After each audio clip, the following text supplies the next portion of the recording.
The steward murmured something at his elbow. By reflex, he handed the posy to the man and flicked a hand in dismissal.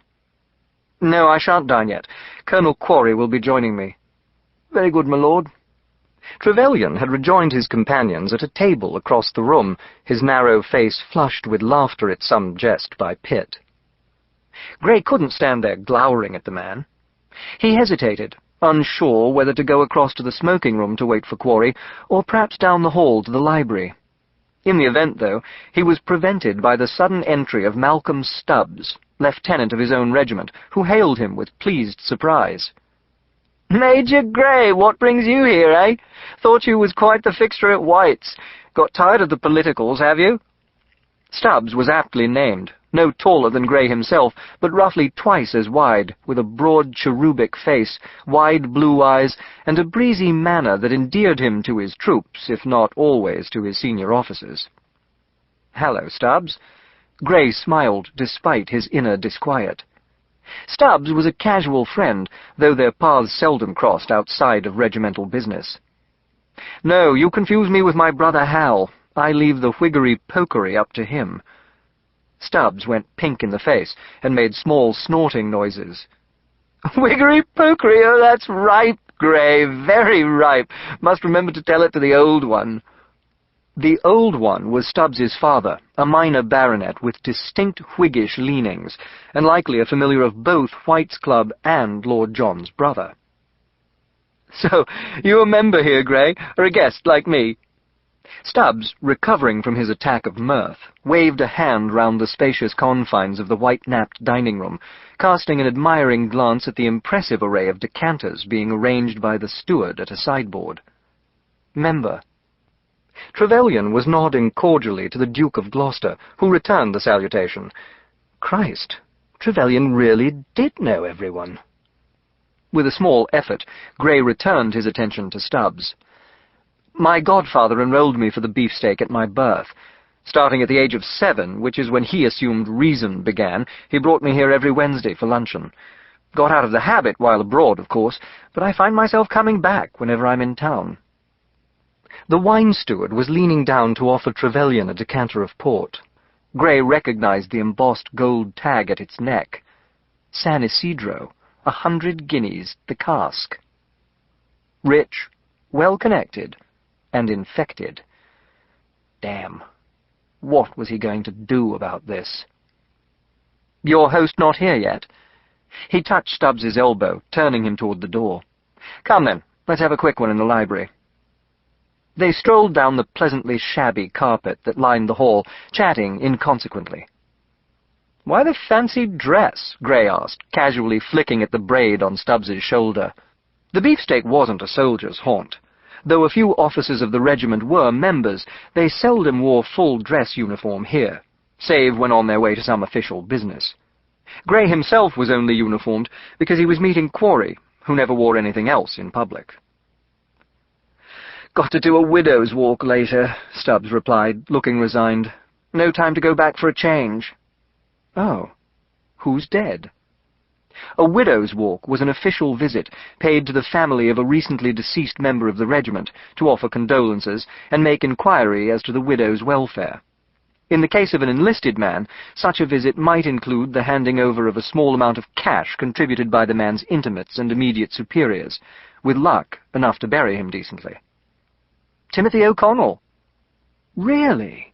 What happened?" O'Connell was a middle-aged Irishman, surly but competent, a lifelong soldier who had risen to sergeant by dint of his ability to terrify subordinates, an ability Grey had envied as a 17-year-old subaltern, and still respected 10 years later. "Killed in a street brawl night before last." Grey's brows went up at that. "Must have been set on by a mob," he said, "or taken by surprise. I'd have given long odds on O'Connell in a fight that was even halfway fair." "Didn't hear any details. I meant to ask the widow." Taking a seat in one of the beefsteak's ancient but comfortable library wing chairs, Grey beckoned to one of the servants.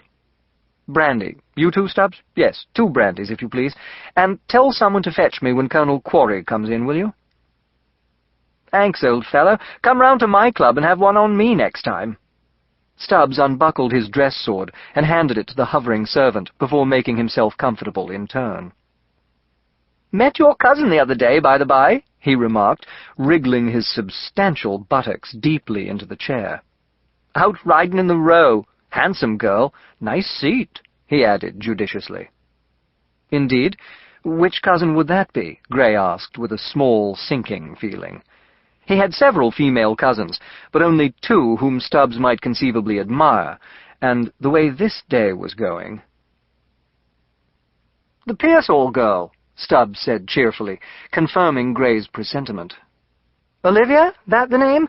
I say, isn't she engaged to that chap Trevelyan? Thought I saw him just now in the dining room." "You did," Grey said shortly, not anxious to speak about the Honorable Joseph at the moment. Once started on a conversational gambit, though, Stubbs was as difficult to deflect from his course as a 20-pounder on a downhill slope, and Grey was obliged to hear a great deal regarding Trevelyan's activities and social prominence, things of which he was only too well aware. "Any news from India?" he asked finally in desperation.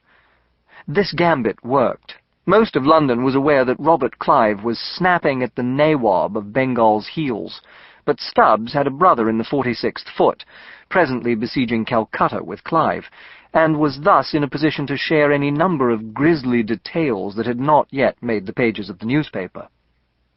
"So many British prisoners packed into the space, my brother said, that when they dropped from the heat there was no place to put the bodies. Those left alive were obliged to trample on the fallen underfoot. He said—" Stubbs looked round, lowering his voice slightly— "some poor chaps had gone mad from the thirst. Drank the blood. When one of the fellows died, I mean.